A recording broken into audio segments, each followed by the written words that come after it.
Alrighty.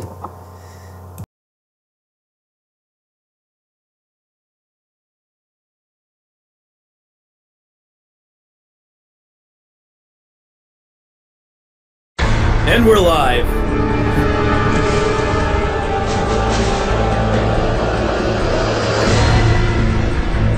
I gotta check. I have no idea. And we're live.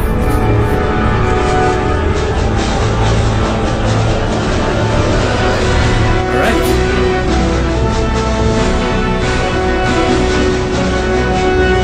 Do you usually wait for people to jump in? No, I don't. Hold up. Shit. There we go. So that was the intro song. Hello, my fellow combatants. Well, welcome to the 5th episode of Survive Talks. In this episode, we will be discussing about the now canceled Arklay show and the Dave proof of concept pilot that was released by Sean Lebert. I am joined today by the famous Resident Evil team, JJ, Ollie couldn't make it, and Tony. They have had amazing podcasts with guest stars like Allison Court, which is the original Claire Redfield, Sarah Coates, Marguerite from Resident Evil 7, Aaron Cahill, Rebecca Chambers from the Vendetta movies, and Albert Wesker and Chris Redfield themselves. The music you heard in the beginning is Resident Evil 3's intro theme, and the outro will be Residents of Evil theme by Mono Memory, which it's actually a pretty kick-ass theme, I'm not gonna lie. They've talked about this subject in their Residents of Evil podcast number 5, which will be in the description below.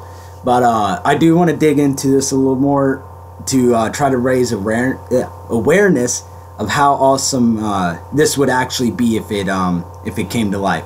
So if you guys would, introduce yourselves. Hey guys, I'm JJ. You guys know me from the Residents of Evil. And I'm excited to talk about the canceled Resident Evil Arklay today. Hey everyone, I'm Tony also from the Residents of Evil podcast. You may have seen me on YouTube as well for my angry rants. I'm the guy who wears sunglasses at night during the videos. It's kind of a weird thing. It just happened, but that's what it is. And I'm also glad to be here talking about the canceled Arklay series, because from everything I saw in it, it looked incredible. And much like a lot of you, I'm probably really ticked off. And before we start this, I would like to say that the Residents of Evil team has made some new merch. They just released the Gun Shop Kendo shirt, as you can see on the left side. I have released some new designs called Gunslinger and Hellfire. On the very right is their Residents of Evil logo, so y'all should buy it. It's only $20 for their shirts. And also become a Residents of Evil Patreon supporter. They have some amazing stuff in their Patreon for early access to videos and just everything else. Well, thanks for that, man, and thanks for having us on. You're welcome.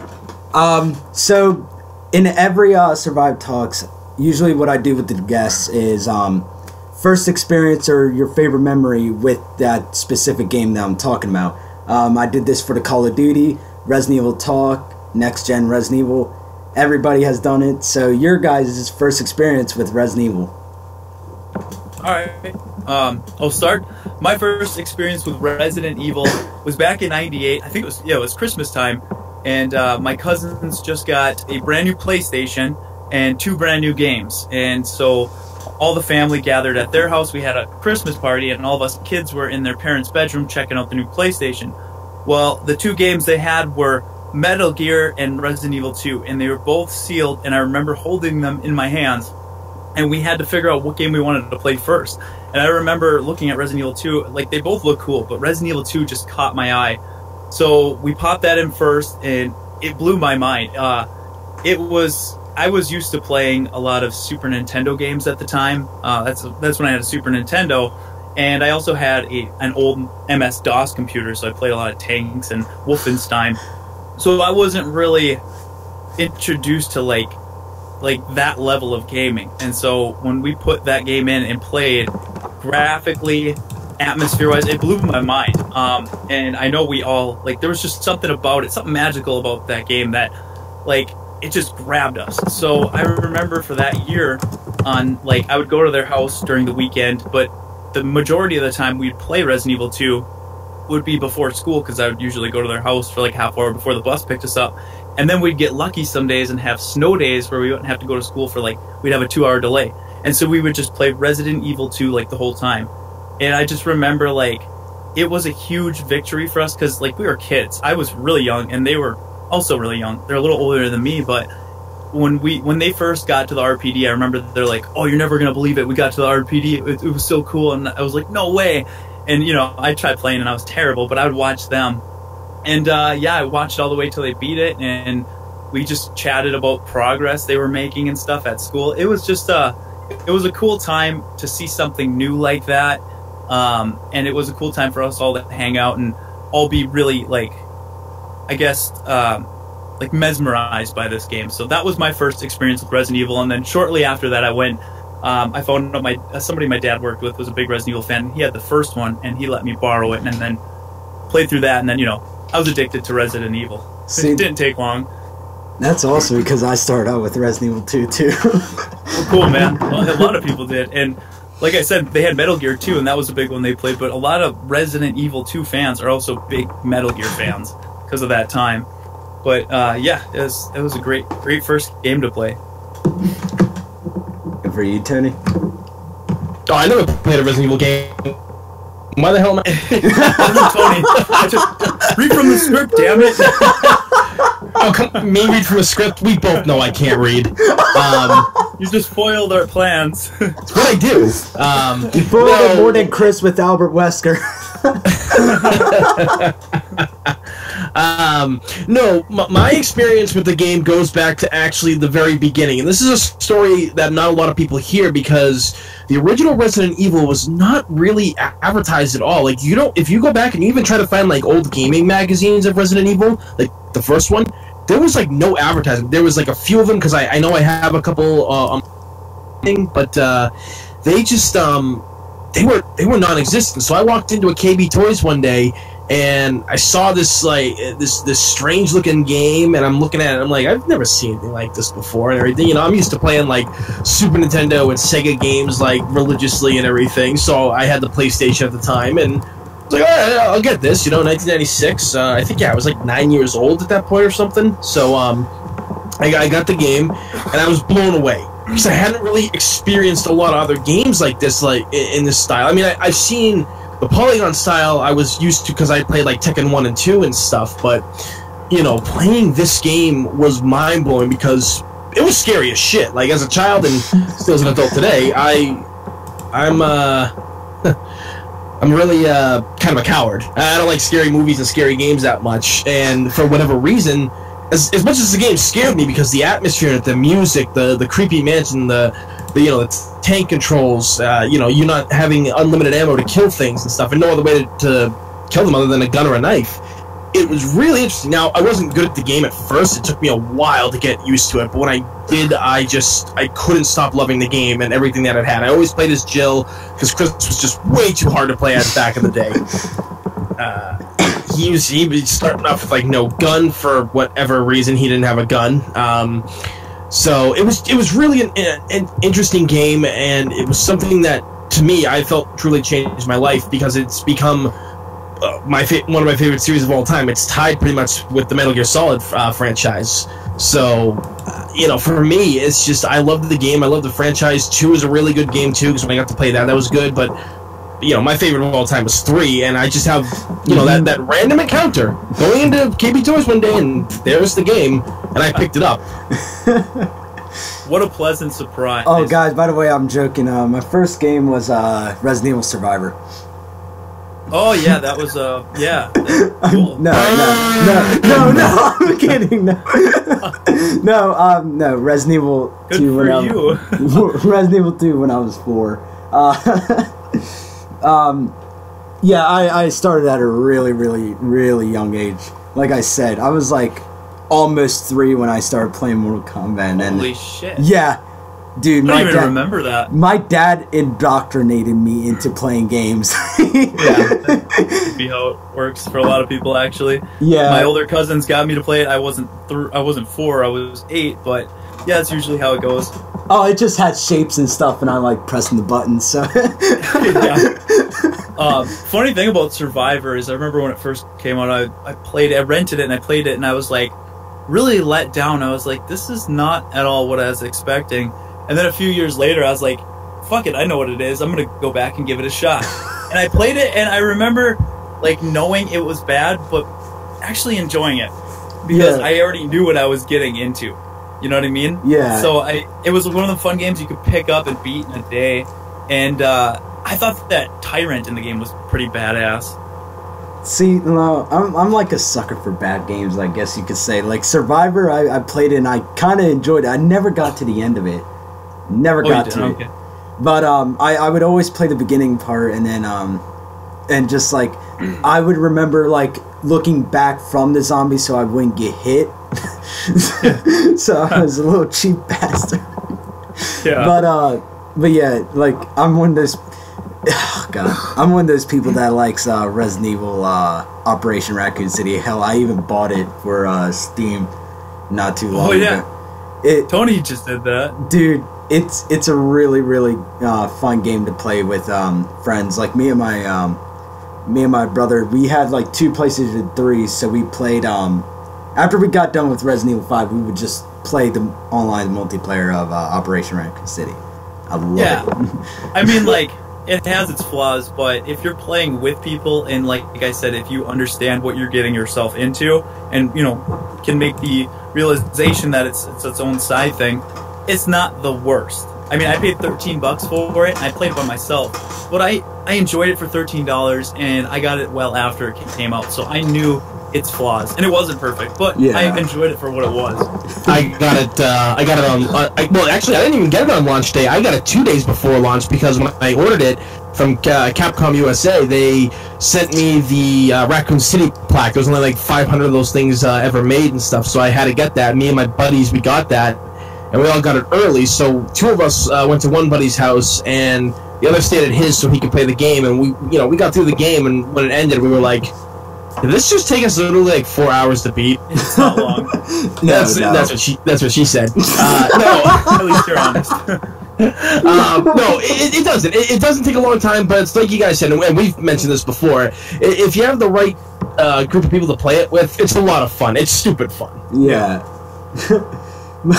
This has become the bad Resident Evil games podcast. Yeah. We're really getting it. We already knocked out Survivor. We got Operation out of the way. What next, guys? Umbrella Corpse. Talking about Umbrella Corpse because it's fucking dead. On to Umbrella Corpse. Well, about that, I got it the day it came out, and I returned it within 2 hours because we have the policy. If the game is shit, you can return it within 2 hours, and it was shit. I couldn't even find a game online. That game was terrible. I don't have anything good to say about that. Dude, I actually was thinking about buying it the first time I saw it, like, maybe. And then when I started looking at it, I'm like, holy shit, that's actually complete shit. Yeah, it's not good. Why would I play this if I have Siege? But yeah. But yeah. Give it a shot. Dude, it's fucking horrible. You compare Siege to Umbrella Corp? Yeah, Siege might be a little bit better by miles. What are you talking about? By countries, bro? yeah, pretty much. But I guess that's the end of the that segment. Yeah, we took a dark path there. Very dark. Now I'm gonna have to take a long shower after this. But so our next topic is what is Arklay? Basically, how I describe it is that it was going to be a TV show based on the Resident Evil series, and as the Game Informer article says, it's centered on Detective James Reinhardt, who was tasked with an investigation of a series of homicides in Raccoon City, which involved a certain virus that gamers are all too familiar with. The details about the show is that it was produced by Sean Lebert, And the actor who played Detective Jim Reinhardt is P.J. Marshall, and Detective Samantha Trace is Ann Layton. This was going to be produced by Mance Media before being passed on. Now the big thing that we're discussing is Dave, which is the proof of concept that came from Arklay. It's just that producer Sean Leber took everything out relating to Resident Evil and made it his own short film. Except for the Modisc. Yeah, dude, like that's actually something I talked about too. Yeah, that was cool. But the feelings on Dave, you guys go first. All right.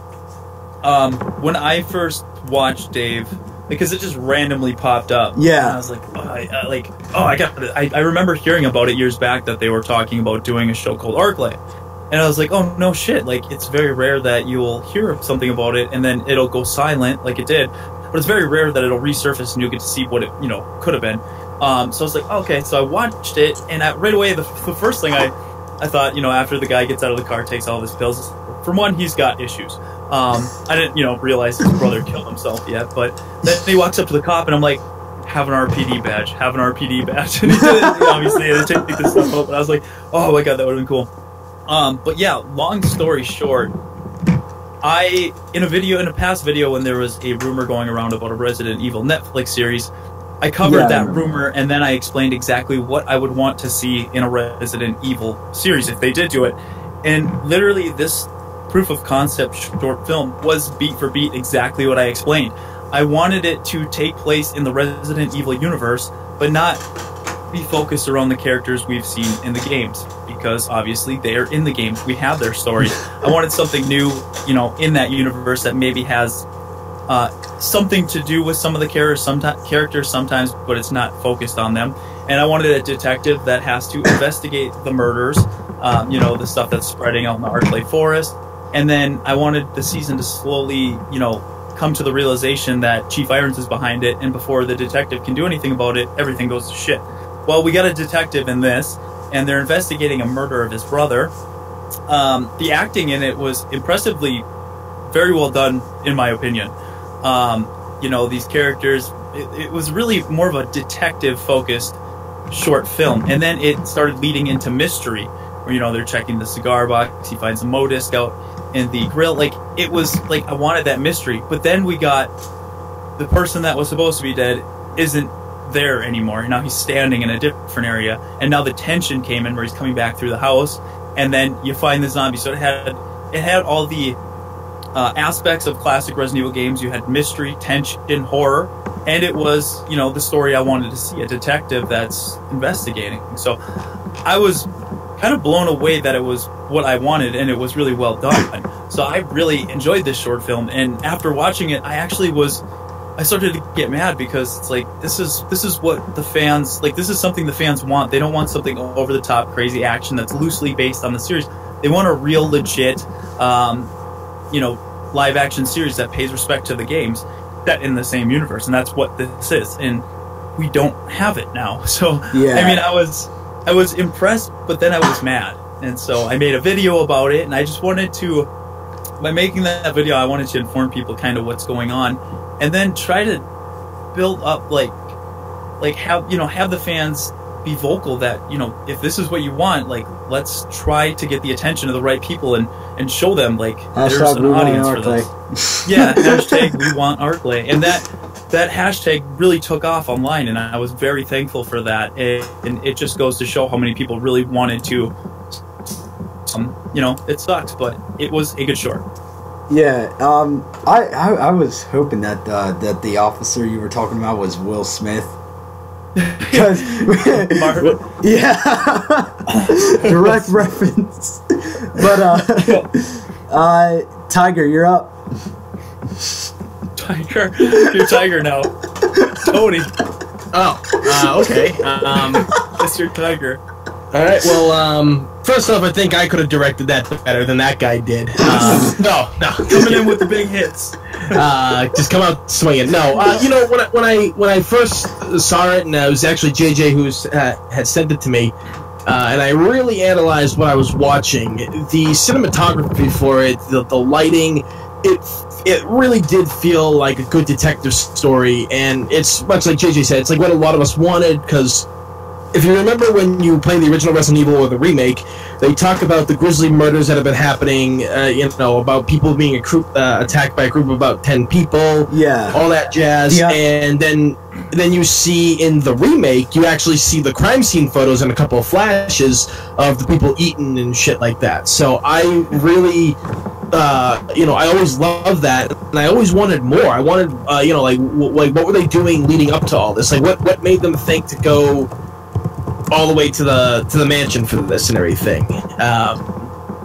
So I think the way that it was all set up, like the small little references to the games and everything, what Reinhardt himself, was going through, I thought that was really good. And then, like, when he sees that shadow standing there in the doorway, I was like, oh, is this gonna be like a mysterious character who like knows something or something like that? Is this like how they get on the trail of Umbrella and find stuff and maybe find out about the corruption of Chief Irons type deal? Because that was a big thing that did at one point, which is why he slowly started to go insane more than he already was. Yeah. So he goes into the room, his brother's body isn't there on the table anymore. Instead, the body reanimated, and the freaking makeup for that was incredible.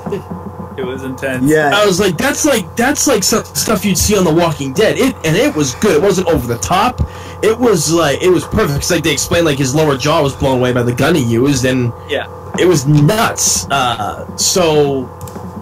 Maybe his brother knew something. Maybe maybe he got bit and knew what it was. Maybe he was covering up for something.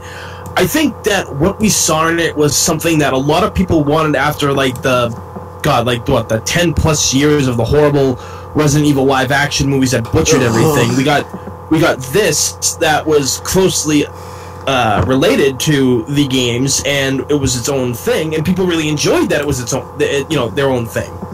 And I know I personally did. I thought it was fantastic. So I was, bummed out when I found out it was canceled, like everybody else. Yeah. Yeah. See now, oh God, you made me shiver when you mentioned those movies. Like the only movie that I actually like is Apocalypse, and that's only because it's based off of Resident Evil 3. And that's pretty much. That's the only reason why I enjoyed watching that movie, and because I actually watched it in theater. But yeah, same here. As a kid, I loved that because I was still young, and it wasn't until I got older and rewatched it that I was like, oh, this is kind of shit. I swear, it has its moments though.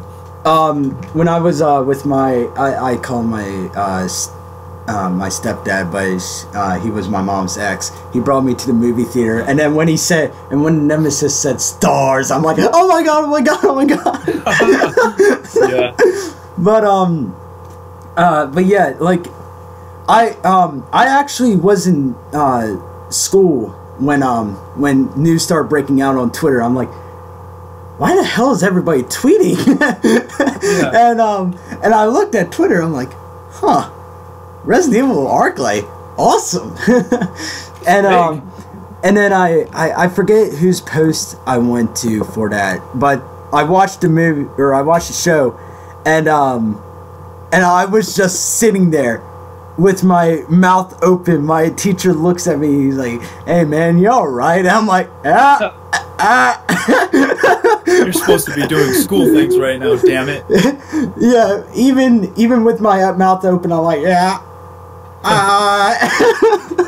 are you watching porn over there? I'm gonna have to confiscate that laptop I gave you. No, dude, I use my own laptop.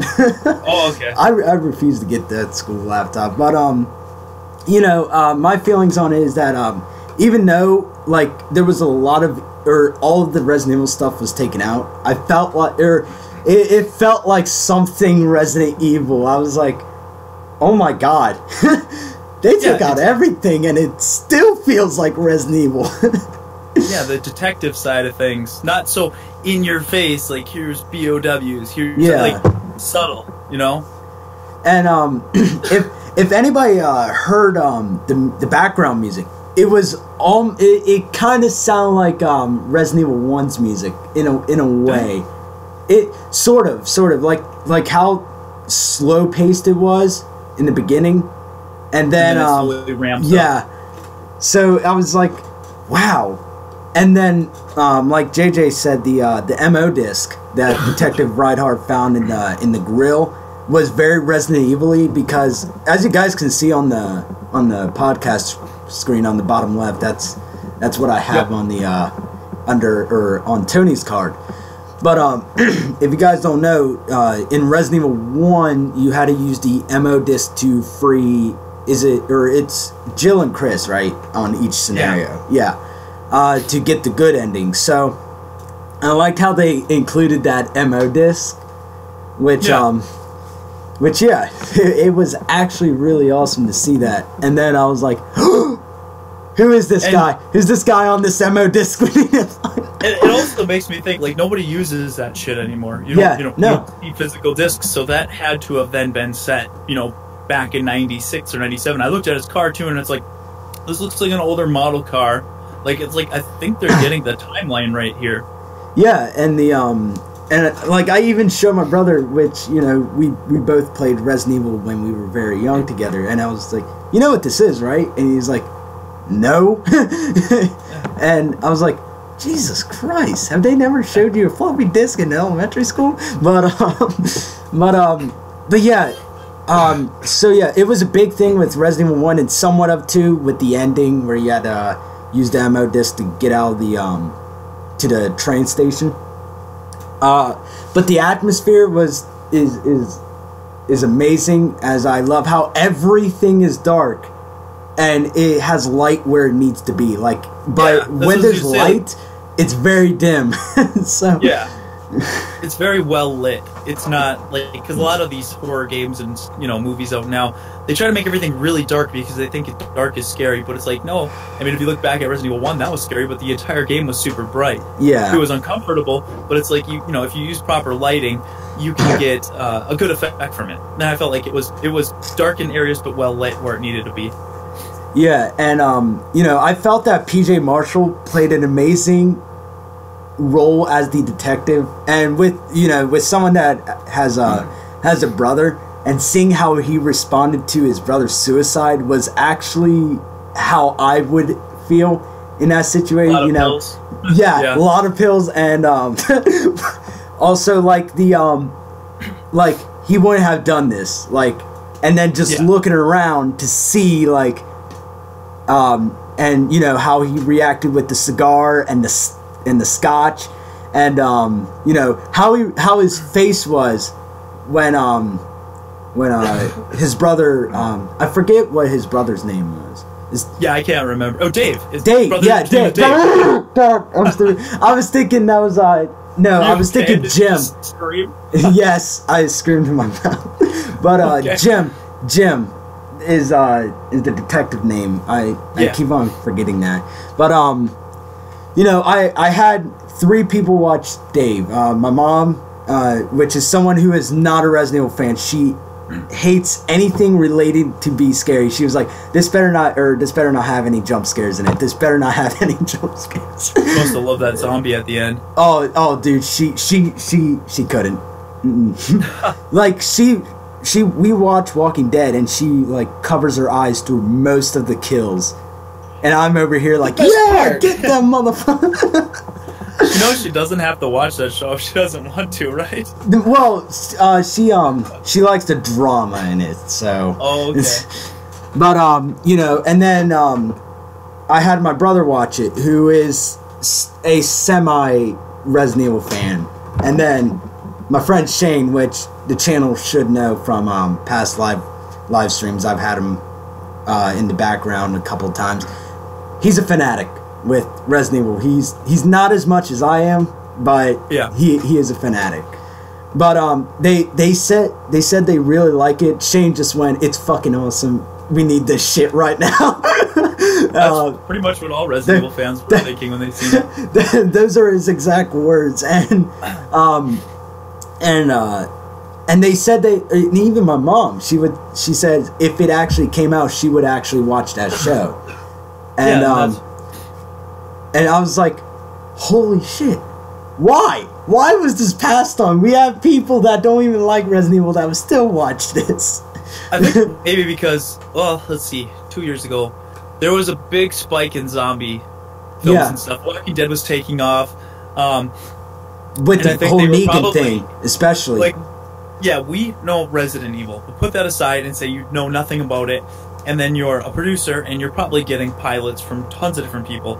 And you got to think these people are probably seeing zombie thing after zombie thing after zombie thing, and they're probably like, another fucking zombie thing. Like, let's do something else. You know what I mean? Like, yeah. who knows? They probably see a lot of that stuff. It probably had nothing to do with the thought of Resident Evil.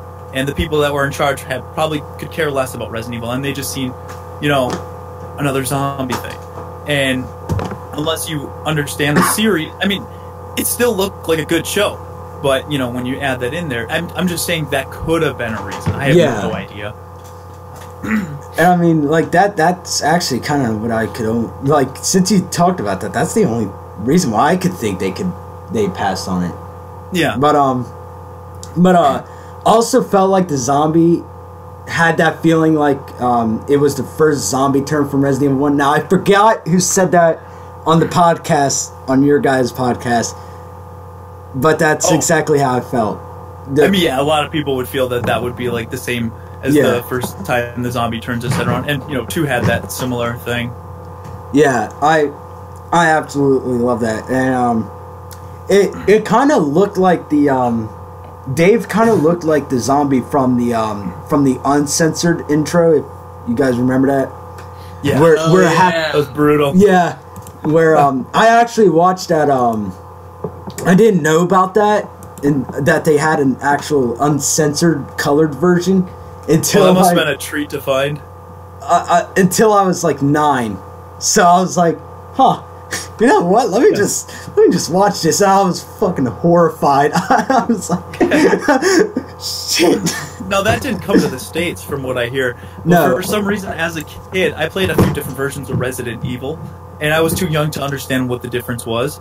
I remember wanting director's cut a lot, and then I got it, and it was the same game, and I remember I was upset because I thought it was something different. But one of those games I played had, I could have swore had. I think it was the PC.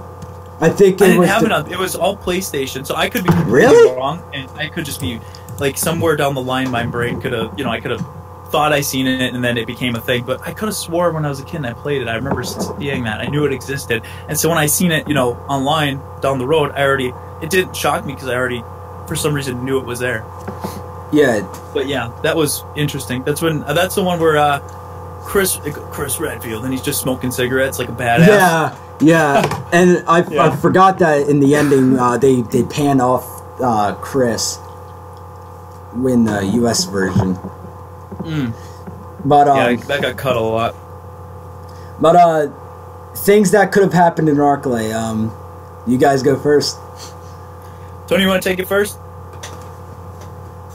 Pretty much, yeah. Like, I think that things that could have kept going on, like, it could have been even like a mini series, right? Yeah. It would have been him kind of exploring what's been going on, why his brother killed himself, like maybe he knew something about Umbrella, all that stuff that I mentioned before.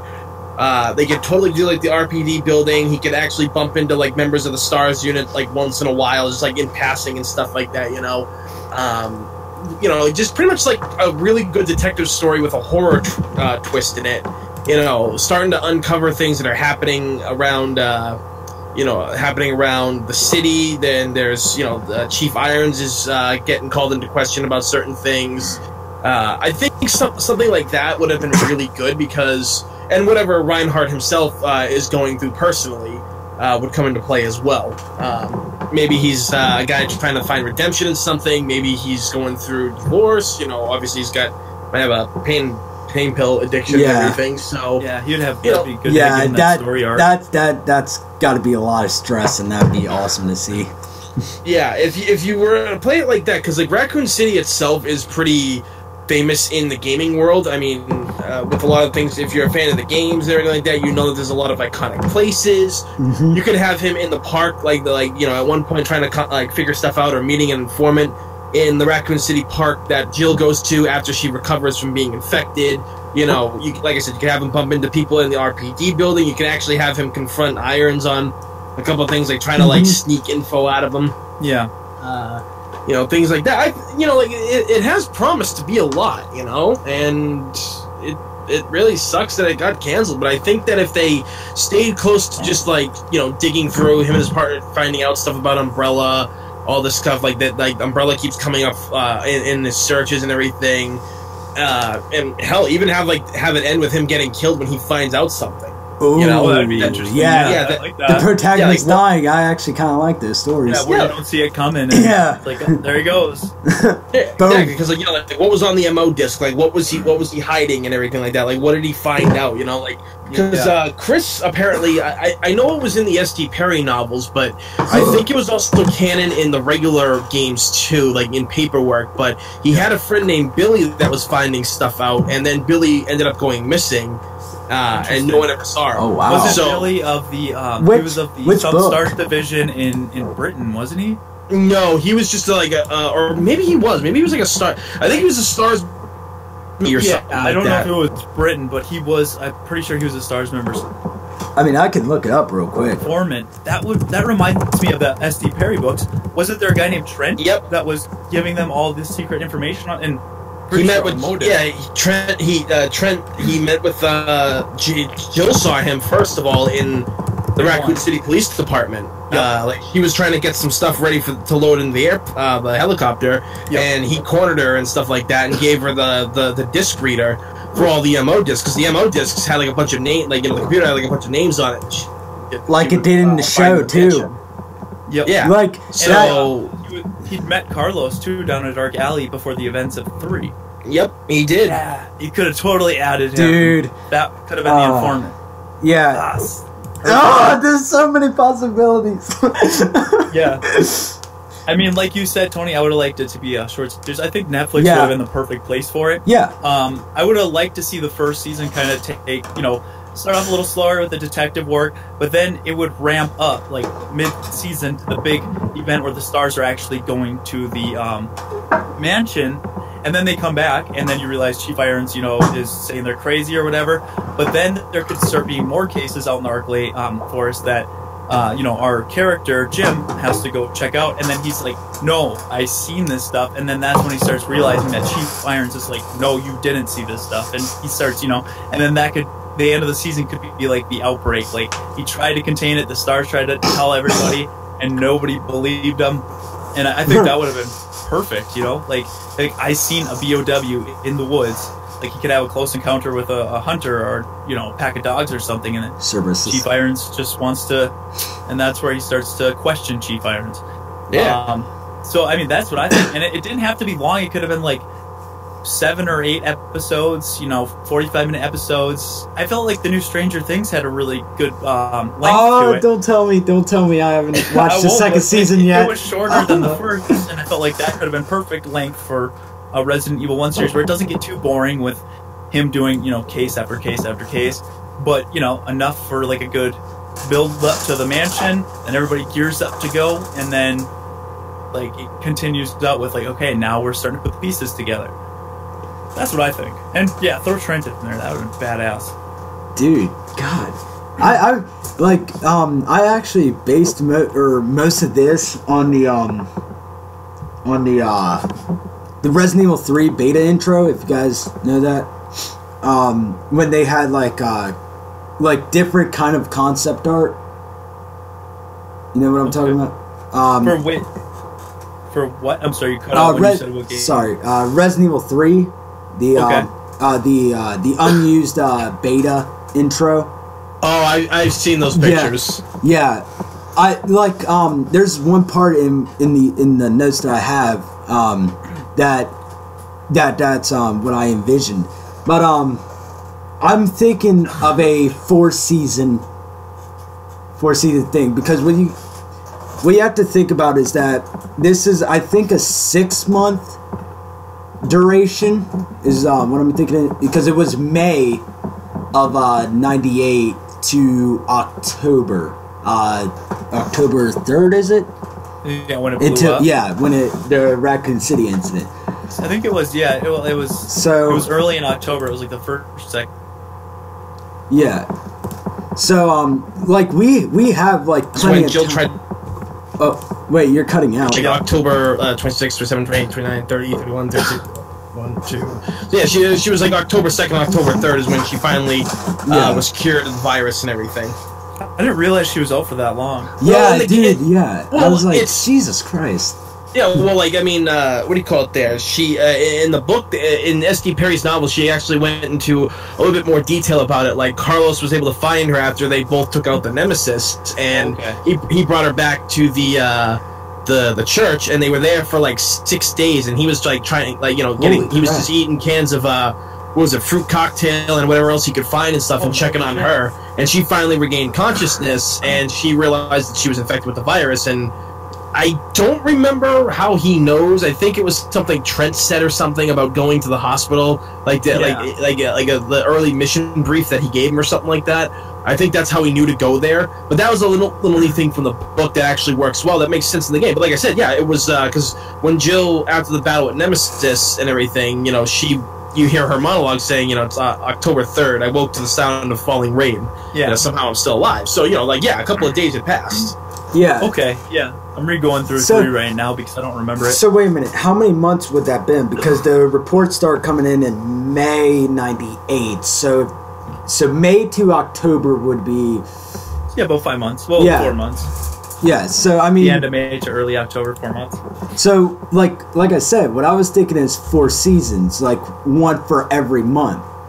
And that actually makes sense. Yeah. And I felt that, you know, the first season should be about him investigating his brother's suicide and the other homicides, and it should leave off as a cliffhanger, like The Walking Dead did with the CDC in the first season. But my thought on it is that he takes the MO disc, he uncovers some cryptic messages, and then at the end of the season he finds the killer to his brother's suicide. Okay, so like a side thing within the thing. That's pretty cool. Yeah.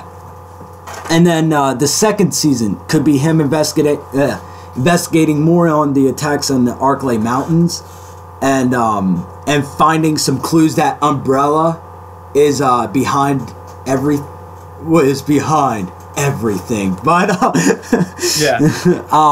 and then at the end of the second season, it would be the mansion incident with it blowing up.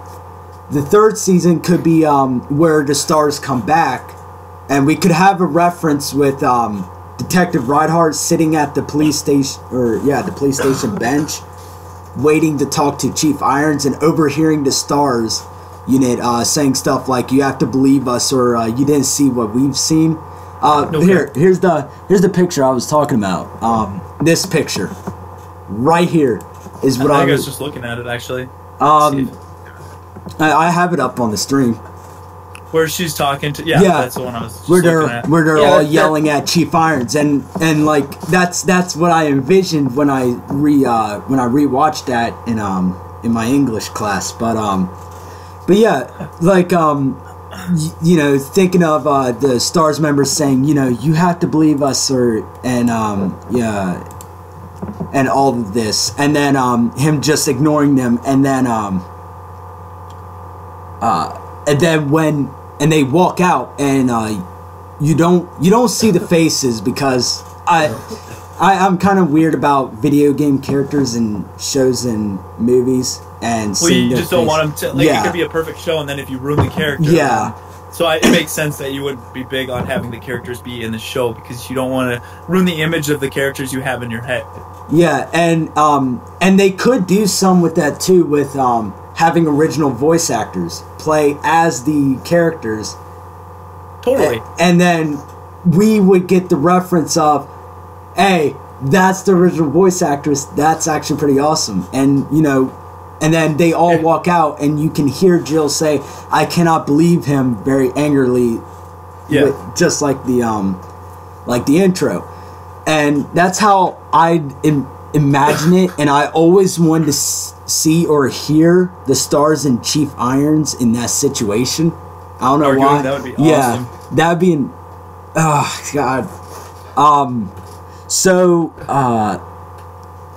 So after that, Detective Reinhardt goes in with info about the Umbrella, or the findings of Umbrella, and then he gets dismissed. Yeah. And then works on bringing Umbrella to light. And at the end of the third season, it could be him taking info from stars and investigating Umbrella and finding something on Irons. And like you said, about to bust him. Yeah. And then season 4 is, I think, should be the final season where it should, where it would be Detective Reinhardt, and he's going to the mayor and Jack Hamilton. If you guys remember him, he's the guy that the Stars team talked to in the mail to Chris fax from Claire's campaign. Yeah. Okay. I remember that. And he would be talking to the mayor and Jack about about what's going on with Irons, with Umbrella, and everything. Talking about the viruses and stuff. And then bam, the zombie apocalypse happens, and Reinhardt has to survive the incident with also a twist. With his partner as one of the first zombies. Interesting. And or maybe she was working for Umbrella the Dude. whole time. Oh my god. But I was He's a thinking dirty cop. I was thinking she would call in sick a lot, and then he would come over to her house, and then he would go in, or he would see her go into the other room to make some for her, and then go back, and then bam, zombie, and then boom, shoot her, and then bam, outbreak happens. The T-virus, yep. And There's then, no amount of medication that's gonna help this. you want stars? I'll give you stars. Yeah. I just came over to bring you some cough drops and some medicine, but it looks like you're a little too far gone. I'm here to chew ass and kick gum, and I'm all out of ass. Yeah, Ryan Hurst becomes super badass.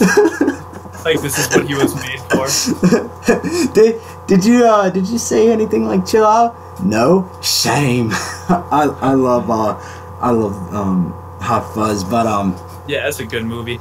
But you have this thing all planned out, yeah, man. no. Like I usually, like when I think of my favorite stuff, like hell, I had a script for a because I'm big onto Ninja Turtles and shit. So I had an R-rated R-rated Ninja Turtles movie all planned out, and I was like, to make those in comics. Well, it was based on the classic comics, so I was like, okay. You know, some vulgar language, blood, turtles killing people like they did in the original comics. They were samurais, dude. Yeah, they were badass. Ninjas. They were ninjas. I read that first comic. I'm like, why is this not a thing now? Yeah, it's true. We've gotten so many like iterations of the Turtles at this point, and we don't have an actual like super violent. Like the only way like the anything ever matched the tone of the comics was the first movie that they made. Yeah, and also the 2003 show, like with some parts of it. Like, true. Yeah, I remember when that got announced. I actually enjoyed that for what it was. Yeah, same as It Never Was. If anybody remembers that, god damn episode. I hated that episode. But and actually that's the reason why I like Donnie so much, is because of that episode. But like I had a whole like Ninja Turtle script written out, and then I had a sequel to it, which is a Ninja Turtles versus Zombies. It was fucking mind blowing, and I still have to write the second movie. That's something I had to do. But yeah, like this, I have everything planned out. When I thought of this show, I was like, this is something I would like to see. Yeah, but I think a lot of people did. A lot of people told me they had like an idea of what they wanted to see. They had an idea of what they want, you know, how the series to go. And when everybody seen the short film Dave, everybody seemed to want that. Like, that was good for everybody. You know, that made everybody happy. We want this, and you know, I don't know. That was like a way for everybody to come together with their ideas and be like, yeah, this is we'll settle with this. This is good.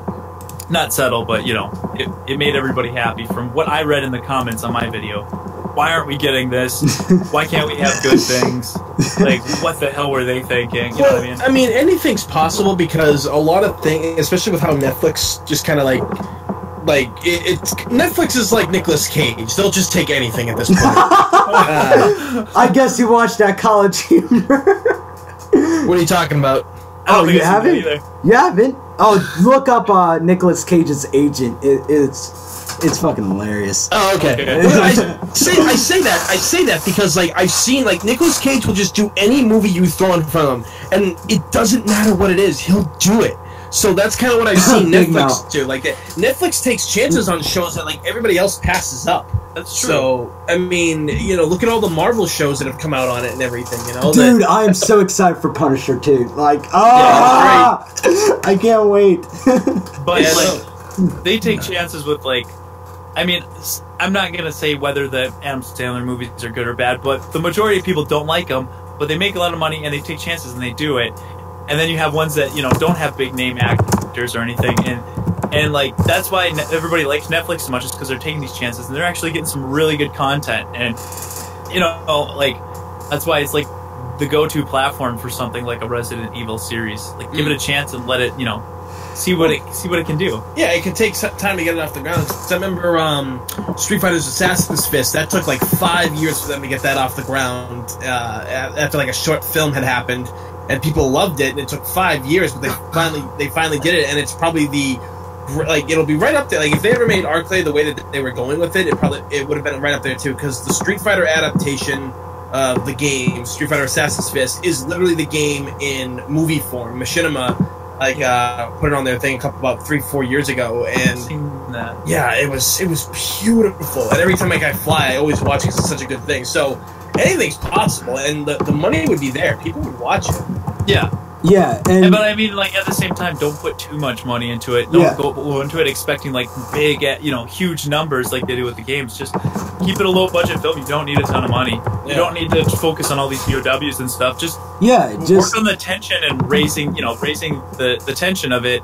Like I always compare it to The Mist. Like it takes place all in one building, and you don't even see like the entire monster until the end. You just see glimpses of monsters. Yeah, and it's like there's a lot of effect. Yeah, there was a lot of story there. There was a lot of character arcs, and there was a good payoff. And it's like you don't need a ton of money to do something like that.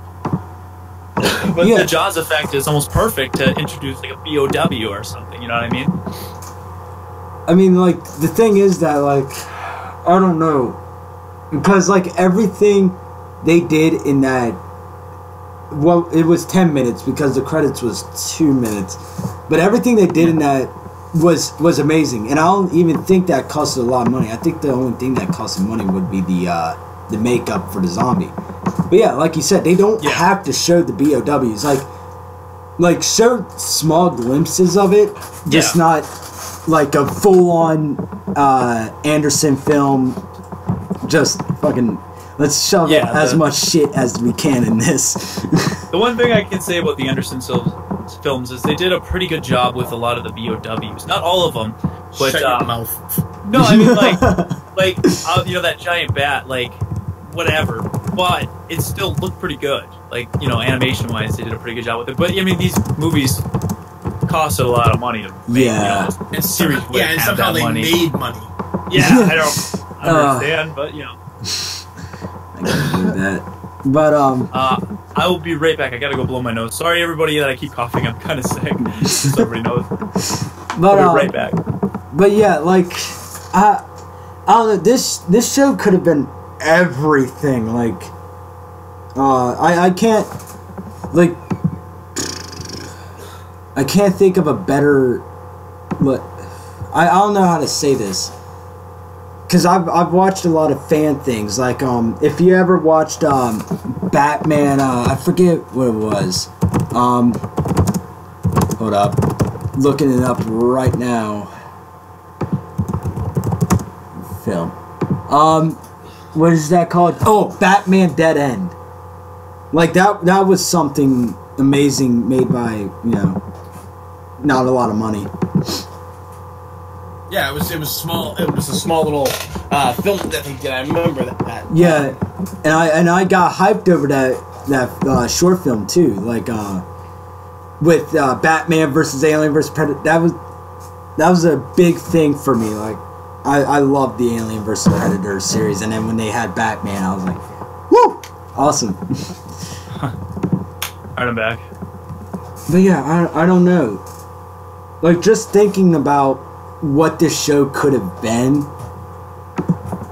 You can think all day. There's so many possibilities. There is. Like, I don't know. Because I'm trying to think of what they could have done to make this show. Because, like you said, you know, Netflix will take anything, really, as long as it has a base story or well thought out. Well, I wouldn't say well thought out script. I mean, but I don't know how everything works behind the scenes, but a lot of the stuff on Netflix might need to be self-funded, and without having the producers, you know, to fund the project, they might not be able to do it. Yeah, I don't know how all that works, but I think a lot of the stuff on Netflix is already like a funded project. But like you said, Capcom could be in on it and just give them creative freedom, like how they could, like how they have with Stranger Things. Yeah, and also one of my favorite shows from Netflix is BoJack Horseman, and I think that's they can do whatever they want kind of deal. Yeah, when you get a legit fan behind the camera who knows what they're doing and knows how to, you know, direct, you really could get a lot of really cool stuff. You know, it's when you get this person who's just a director but is hired to do something that he really doesn't have an interest in, is where you start getting stuff that doesn't feel like it fits in the universe. So if, you know, the director knew what made these games so special and had, you know, the funding, then you could get a really amazing series like we've seen with the 10-minute pilot. Yeah, and just to tell you guys, the producer Sean Lebert is a really big fan, which I will get at the close to the end of the podcast, because I emailed the production team, and they gave me back a link to an interview that they did with another group, and I copied some of the stuff. It's in the it's in the description. But yeah, this guy is a really big Resident Evil fan, and he knew exactly what the fans wanted when he was making this, and that's something you don't get a lot with anything video game related. You just get action, just where it doesn't need to be. All the pretty more much to a lot of pissed off. Yeah, to a lot of these people, it's just, you know, money. A lot of these actors, it's a paycheck to them. You know, they don't really care where they're coming from. They just have a part they're supposed to read. That's why, like, a lot of the people that we've interviewed, they were shocked at, like, the level of, you know, the popularity of the characters that they were playing. So, like, some of the actors are not gamers, so they had no idea. It was their friends that told them, or their Instagram, their Twitters started exploding because they found out they were playing a beloved character. Like, you know, when DC came in to read for the character, like, during our DC Douglas podcast, he was talking about it. He's like, you know, I have this a massive amount of fans, and I get to go to conventions, and not just for Wesker and everything I'm known for. I'm known from Legion for Mass Effect, and I have a whole new group just because of Mass Effect. Yeah. And I have, you know, he's like, you know, I have Chase from Rescue Bots and everything. So, you know, for the people that have kids, because kids now go to conventions more than they did when I started going to cons over 10 years ago. So, you know, it's the actors you get that are really humble. I mean, Ruben Langdon, who's the voice actor at motion capture for Dante, he loves the character and he loves the franchise. So when you get people that are dedicated like that, same with the guys who make Street Fighter Assassin's Fist, Joey Anash and Christian Howard, they played Akuma and Ken in it, and they were also like the guys who wrote and directed it too. So it just shows you that if you give the right fans the tools that they need, they can make things that will make people want it. You just can't be this guy who doesn't know a thing about what's going on and expect to make it. The Marvel movies aren't too far off either, because what do you call it? James Gunn. He read about the Guardians of the Galaxy. Obviously, he had to redo things and everything to characters aren't like they are in the comics 100%, but they fit into this new world. These new characters fit well, and they're very popular because Guardians of the Galaxy was Marvel's like B-team Avengers and everything. So they have the right people in power to make these projects. The right people that enjoy these, these things they're working on. Yeah, and that's why you get really good content from it. Exactly. Yeah, and like a lot of fans are passionate about this stuff. Like what you said on the podcast, like people make fan games. Mortal Knight. Yeah. People actually make stuff just for free, because they love the series so much, and they'll just here, take this. I don't want a penny for it. Just have the fans enjoy people it. Are the real MVPs of the Resident Evil community, honestly. Yeah. The people that are passionate about the series and make their own fan games or mods and give them out for free.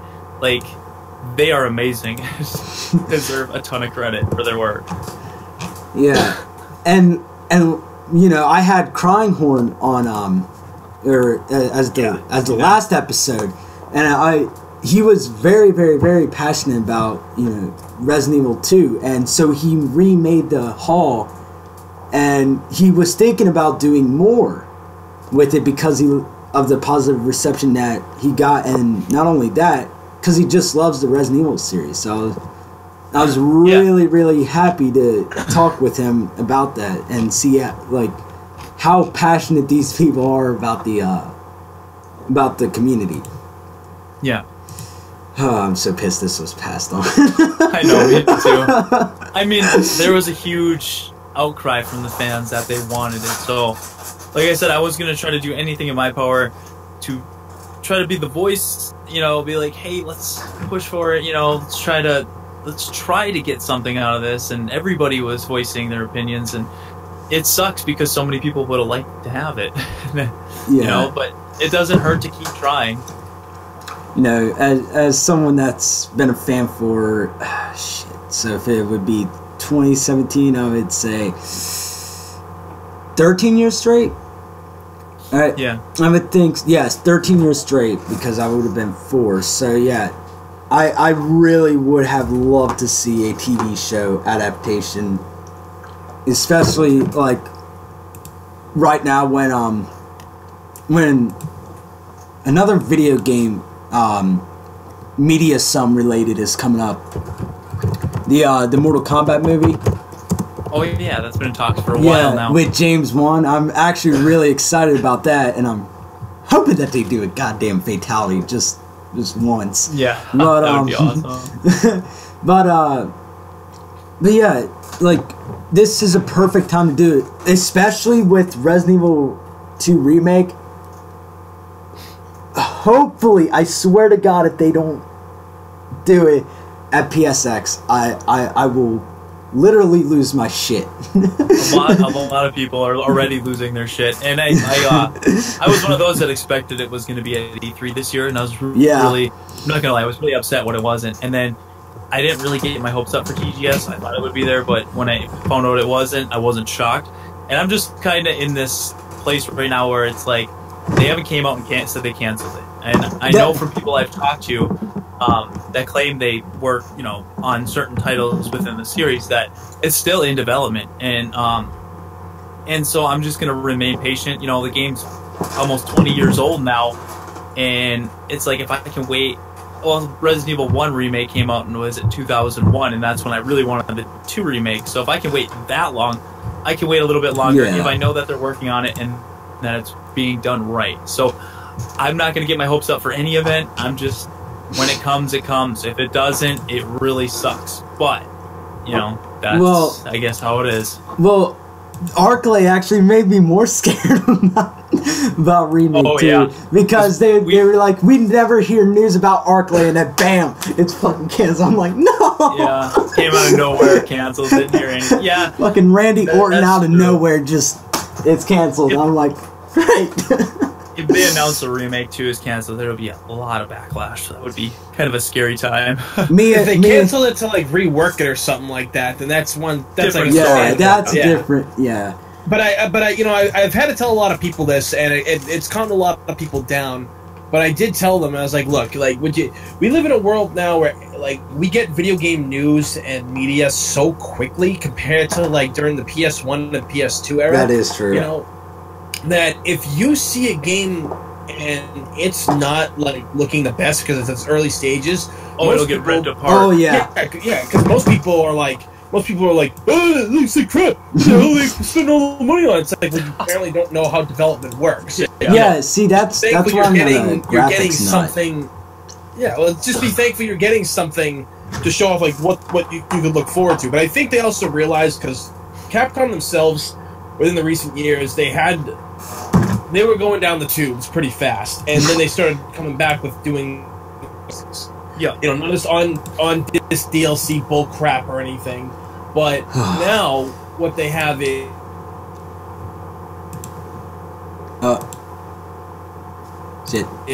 they know at this point they can't screw it up. Granted, they have tons of other titles out there that can be remastered or remade, and they haven't done it yet. Yeah. So you know, they still own the rights to Dino. Yeah. Exactly. Yeah. You know, we need a proper Darkstalker sequel. We need a proper Onimusha reboot and everything. You know, Haunting Grounds needs like an HD upgrade to the newer systems. I wouldn't mind. I'm sorry to cut you off, but if they weren't remastering so many games on their own, then I wouldn't demand certain games get remastered. Yeah. You know what I mean? Like, it's like, you guys are doing this all the time with Resident Evil 4, Code Veronica. Like, I'm happy for it. I'm not complaining. But when I ask for a remaster of Outbreak, know that it's because you are remastering other games. And I know, you know what I mean? So when you ask for, like, a remaster of Haunting Ground, it's like, we're asking for it because you guys are doing it. Yeah, and, like, I said this morning, like, I haven't played Outbreak since it came out. Like, yeah. Really? My stepdad, like, my stepdad was a really, really, really big Resident Evil fan. He actually played it right when it came out in '96. I was like, so when he was living with us, he actually got me really big into gaming, even more big into Mortal Kombat with Deadly Alliance and Armageddon. But, okay. So yeah, that's why I'm even more of a Mortal Kombat fanatic than I would have been if I'd never met him. But he really did get me into Resident Evil. He got me Resident Evil 2, 3, and 1 in that order.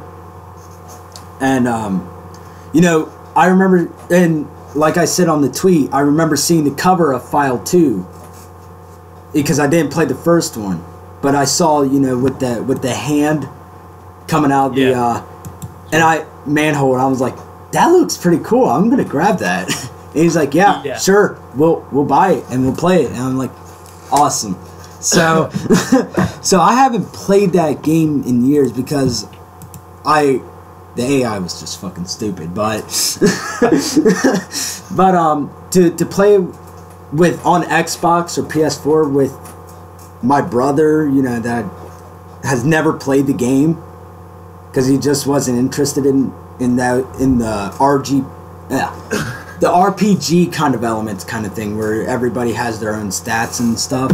He was not into that, but I would think now that, you know, he would at least like that kind of. So yeah, just see Outbreak come back would be really awesome. Yeah, definitely. Perfect time for it. Yeah.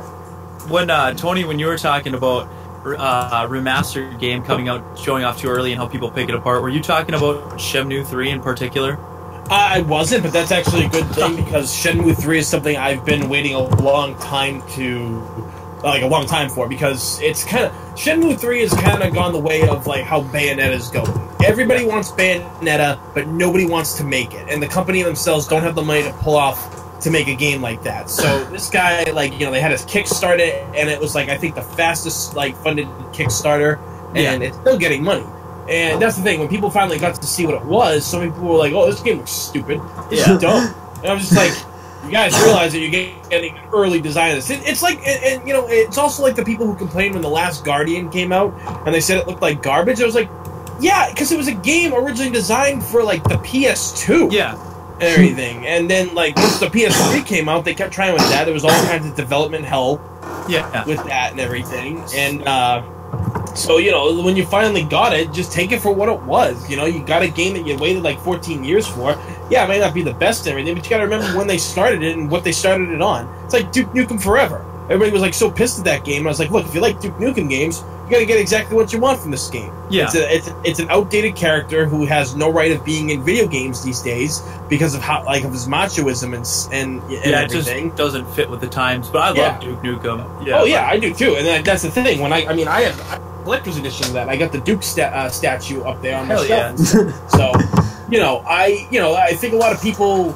They don't understand what goes into making games. They don't understand the process of it. Not every trailer you're going to show off is going to have, like, AAA graphics right off the bat. I mean, like, Metal Gear Solid 5, as much as I hated how that game went and everything, the first trailer they showed off with cinematics, when they showed off the cinematics and they showed off the movies in it, it was amazing. And then, like, as time went on over the next, like, 3 years, we got more trailers and we saw the stuff evolve, and it looked great right off the bat, and then it showed how it got better. But not every company has the ability to do that. So, I get like two sides of it. When you're working on a remake like 2, and there's a big following, you have to be careful with what you release. You don't want to release something too early and have backlash, like with Shenmue 3, where they're like, "Oh, it looks like shit," and then people are pissed. It's like, we're making the game, So maybe they're just taking the time to release something that they feel is right. And then the second thing I want to get to is, I think the reason why people have so high of expectations for the Resident Evil 2 remake and why we hope it's going to be good is because of they have Resident Evil 1 remake to prove that they know what they're doing. That's why people want that to be like top-notch quality-wise, because Resident Evil 1 remake was so well done. Well, yeah, because like that's just the way a remake should go. Like it's the perfect example of a remake. Yeah, because they went and they just looked at how everything was. It's like, all right, here's the game we got. Let's add on to it. Because if I remember correctly, back in the day, I was reading a magazine, and only about 40% of the game... like 40% of the game was original, and 60% was all new stuff, which is true, because there was new rooms, there was areas outside the mansion, the way with the crows was now different and everything. There's a lot of different areas, and there's still some same areas. They added a lot to it, and it was the right way to do it. Most of the times when you reboot something like Devil May Cry, when they rebooted that, it's just like they threw out everything that made the franchise great. The only thing that I can say about Devil May shot on the fan's face when the wig came on, and he's like, "Ugh, that'll never happen." I'm like, "What the?" Thanks for the slap in the face, dickhead. Pretty much. Yeah, that was. I don't understand the choice there. I returned the game when I fucking met that scene. I was like, "You take this back." Yeah. But yeah. So there we covered Resident Evil 2 remake. Yeah. But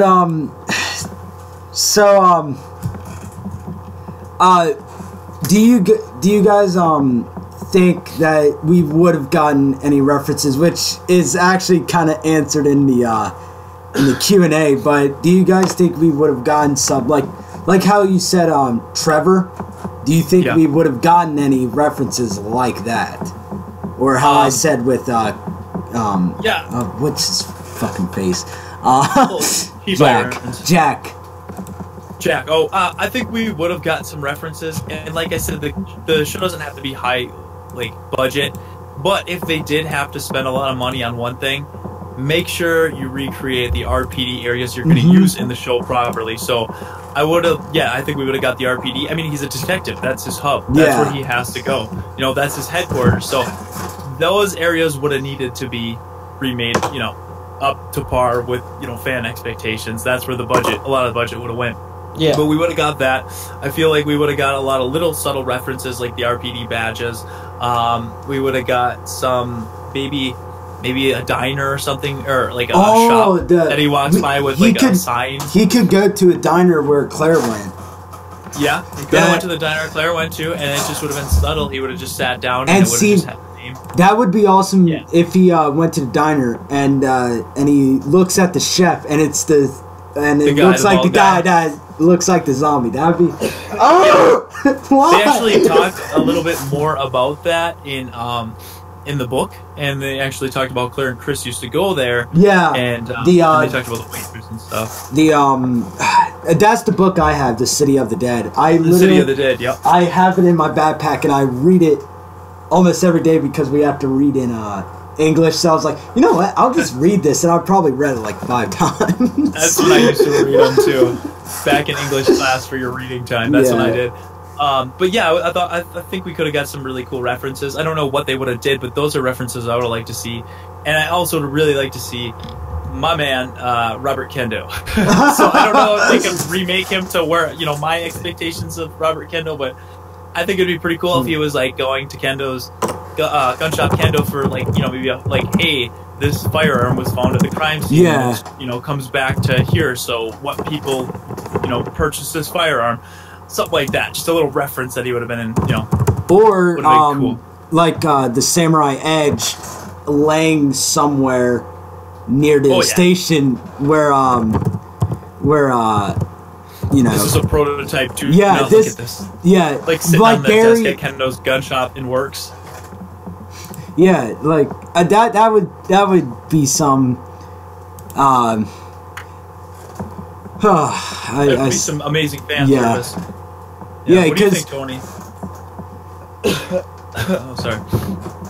I mean, there's ways to throw fan service into something like this. Resident Evil has a rich history, famous landmarks, famous items, characters, areas. It's the subtle little things that you could throw in there as throwbacks to the games itself. Like, you guys already made like a bunch of different ones. There could be one where he's drinking after hours at Jay's Bar, which is that one that you find on Oh, nice. Yeah. I totally forgot about that. Yep, no, you can totally do stuff like that, some of the other things you could do. He goes to Raccoon City Hospital, which, they could try to set one of the areas up, like one of the rooms. There's a patient in there that he could interview. Stuff like that. With the Arklay painting in there, too. Exactly. If you guys, Resident Evil 3.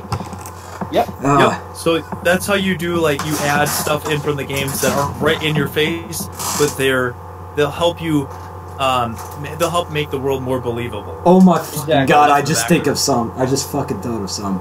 What? Detective Reinhardt would go into the Kendo gun shop after hours, and he would tap on Robert's shoulder. He'd turn around. Who are you? What are you doing? What are you doing here? I can't imagine. Oh, Kendo, you're so skittish. That'd be pretty good. That would be like one of those things that's right in your face. That might have been too much, but I like it. Who are you? What are you doing here? Who are you?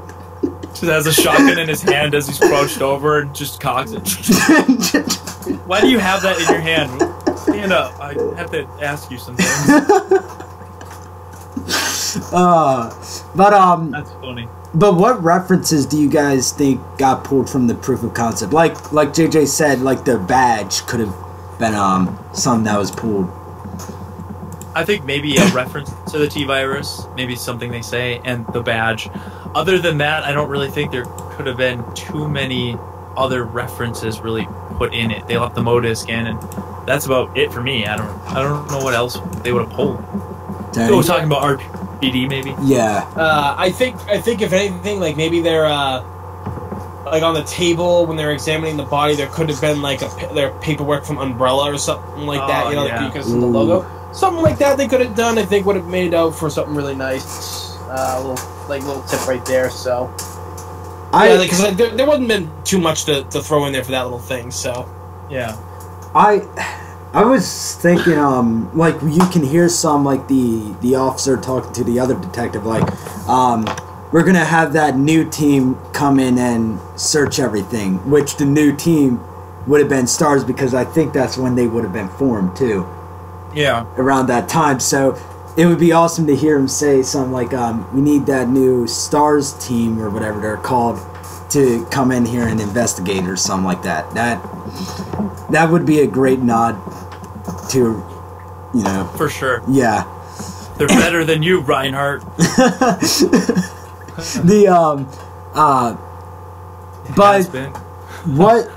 What references do you think could have got pulled from the show, like or not? I was thinking more references for the series as a whole. If you guys remember the S.D. Perry book, like I said, or City of the Dead, the beginning of it is news articles about Chief Irons becoming the mayor. That could be a big thing with so you can see the Irons posters everywhere, and then I forget who he's running. So many. I forget who the actual mayor was. Michael Warren. Yeah, they could have a Michael Warren versus Irons poster somewhere. Maybe a Stars Alpha Bravo team, maybe like a reference to them. Like Enrico just got this in. We have some on a Billy Cohen, like stuff like that. We could have got like the back of Forrest Spider's head and just get a good glance at his luscious mullet. I would have liked that. What a badass. And I already said this one. One of the original voice actors could go onto the set and be an extra. Like I said, we don't have to see the faces, just hear the voice, and we know that's. Well, they can match it up with the faces too, because they did that with the Resident Evil movie with Ada Wong. That is true. Yeah, they matched her voice up with the voice actress. So, yeah, I mean, there's a lot they could have added. It almost is kind of upsetting to think about, because there is so many possibilities, and now we know that we're never going to get... Well, it's not that we're never going to get it. It's just that this was canceled, and it's like, I like thinking about it, but at the same time I don't, because it makes me mad knowing that we could have had something really cool that had a lot of this stuff, but you know what I mean? It's not... We don't. Yeah, and, you know, and knowing that he was really big, like Sean Lebert was really big into the Resident Evil series. And he probably would have put in most of these references in. God, that's really sad to think about. But like I said, guys, I have I had some questions that I had for the production team, and they had an interview by I forget who it is. I'll have to check it real quick, but I have to use the bathroom real quick. I'll be right back. Gotcha. But some of these questions are actually really, really awesome, because you can, like how you guys said in the pre-show, how you can tell when someone's like wanting a paycheck, or if they're actually like very passionate about the project. He is one of those people that is very, very, very passionate about this, and it's so good to see him actually doing an interview with this team. But it's by ResidentEvil.com.br. I don't know what the BR means. It's in Spanish, I believe. I'm not sure, but on the bottom of the page, it has a English version of it. Sorry. Oh, it's Brazil. I forget what. Hold up, Brazilian language. I know they don't. Yeah, Portuguese. I knew it wasn't Spanish, so I think the whole article's in Portuguese. But they have a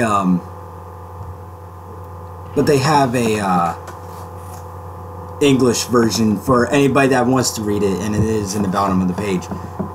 Actually, the only thing I'm wondering is who would Graham Rasputin be? If Tony, if you remember him, I do not. He's the guy that they saw in the ammo disc. Oh, I didn't know who that was. It says, oh, wow. Whoa. I just realized that. On the MO disc, when he pulls it out, it says Jim dash Grim Rasputin is dead. Oh. Holy shit. I never even noticed that until I saw this picture. Yeah, that's one thing I always like. Every time I see it, I'd be like, I gotta pause that and try to figure out what that says, and I keep forgetting. Yeah. And that was directed towards it. That's really weird. So he has some to do with this. That's really weird. There was a lot and a little. Yeah. But like I said, I had a couple of the questions, so I tried to salvage what some of the answers would be that went along with some of my questions. And my question was there going to be any references to the show regarding the famous characters like Chris, Jill, etc.? And in the article, what I found was he said, the producer, if Arklay moves forward, James Reinhardt would have been a part of the Raccoon City Police Department. We would see the inner workings of the police force along with some notable characters that we've only seen glimpses of. Oh, cool. What was Chief up to? How's Marvin?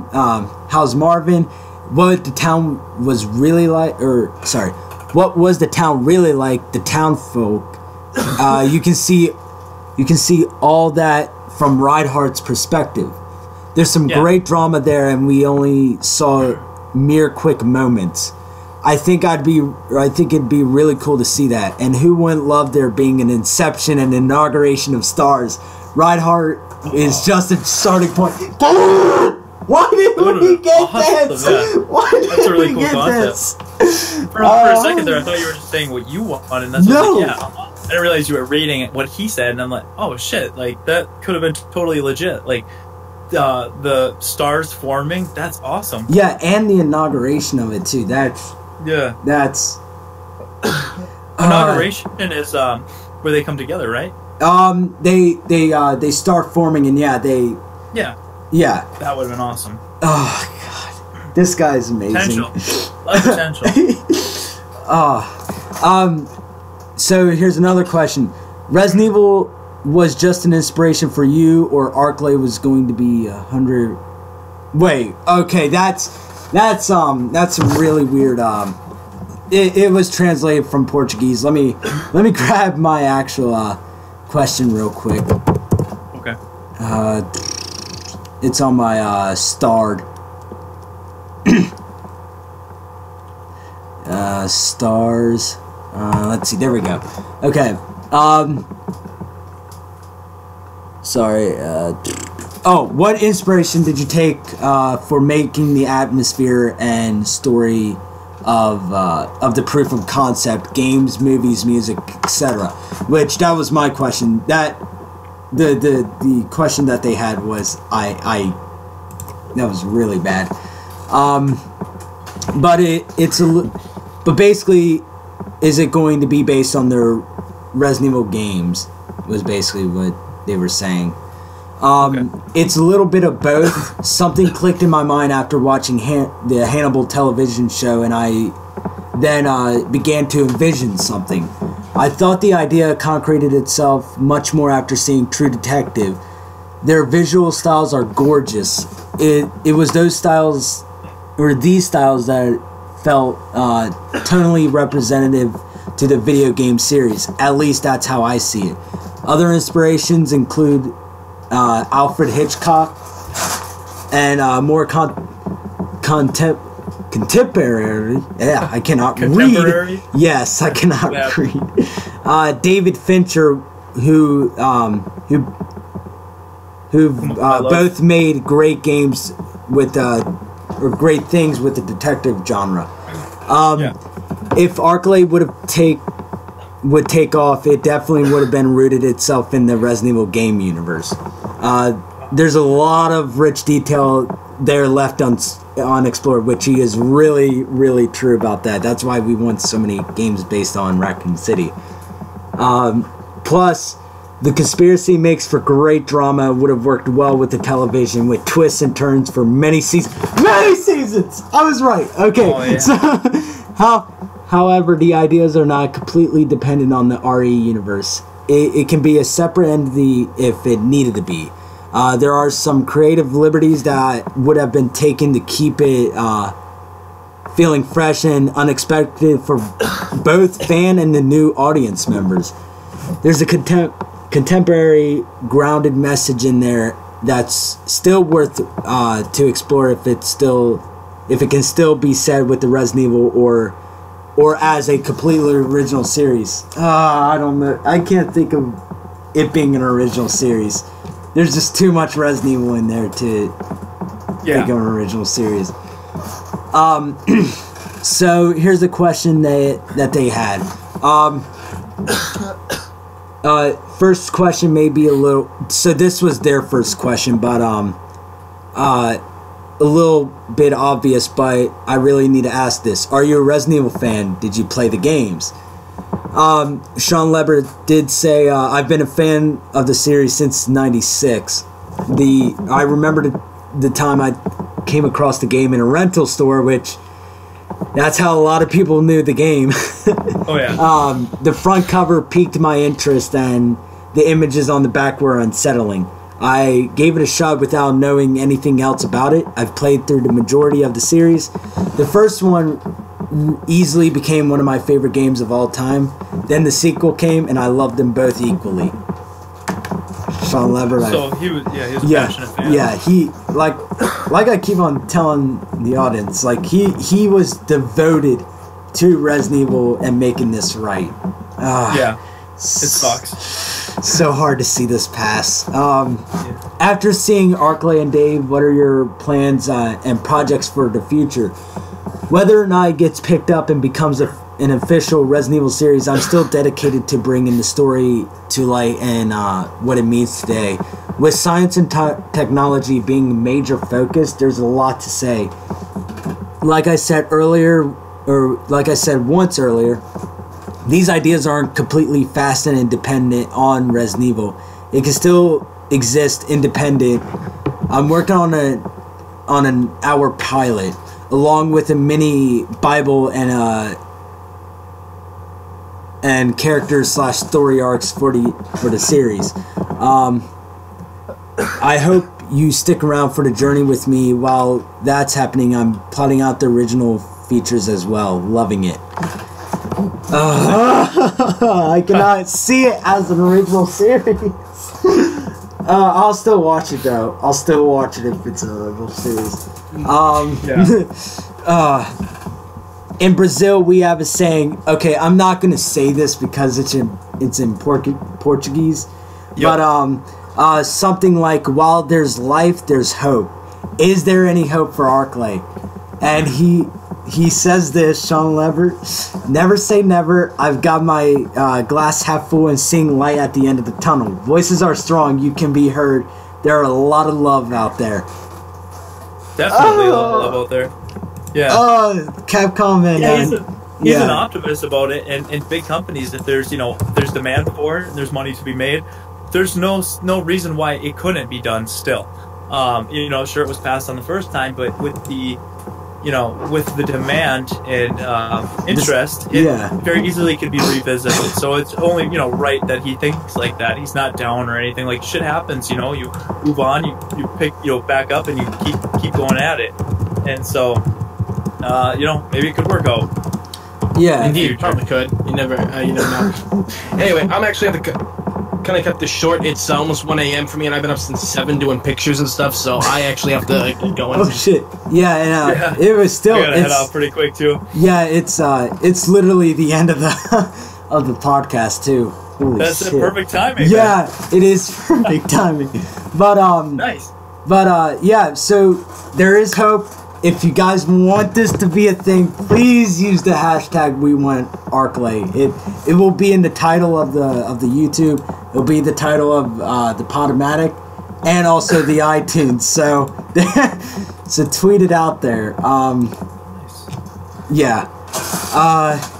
But yeah, that's basically the podcast. I would like to thank everybody that came in for a live stream, and if you're listening to this on Podomatic or iTunes, I want to thank you for sitting through this. I would like to give a big thank you to the Residents of Evil team. Thank you guys. Thank you for having us on, man. Yeah, happy to be here. For being today's guest. You guys were fucking awesome, I'm not gonna lie. Thanks, dude. But you were a lot of fun to talk to. It was a really good conversation. Yeah, and like I said, please guys, use the We Want Arklay. Sean Lebert is still passionate about this series, and he wants to do a lot with this. So to see him actually want this to be a thing, and with the suggestion of Netflix and just all the spark coming out, it's really awesome, and it might happen one day. But definitely a possibility. But yeah, check out the Residents of Evil Network's social medias. They have a Twitter at ROE Network. Follow them. They have some really good stuff there. Thank you. They have a Patreon. Become a Residents of Evil Patreon for some exclusive stuff. They have a Facebook. They have a YouTube. Most certainly, they have a YouTube. And, you know, they do podcasts with famous voice actors and actresses, people that do the mocap. They just did the podcast for Halloween with the voice of Chris Redfield and Albert Wesker. So go check that out on their channel. I watched both of them when it came out, and I gotta say, it's really, really awesome. And yeah, I guess that's it. I'm Survived Combatants. And, oh, sorry. Don't. Oh, no, you go, man. Oh, yeah, I'm JJ. Thanks for having me on, man. It was a lot of fun. It was a good chat. Yeah, it was a great time, man. Thank you. You're welcome. But yeah, this is Survived Combatants, and, you know, see y'all later. See you guys.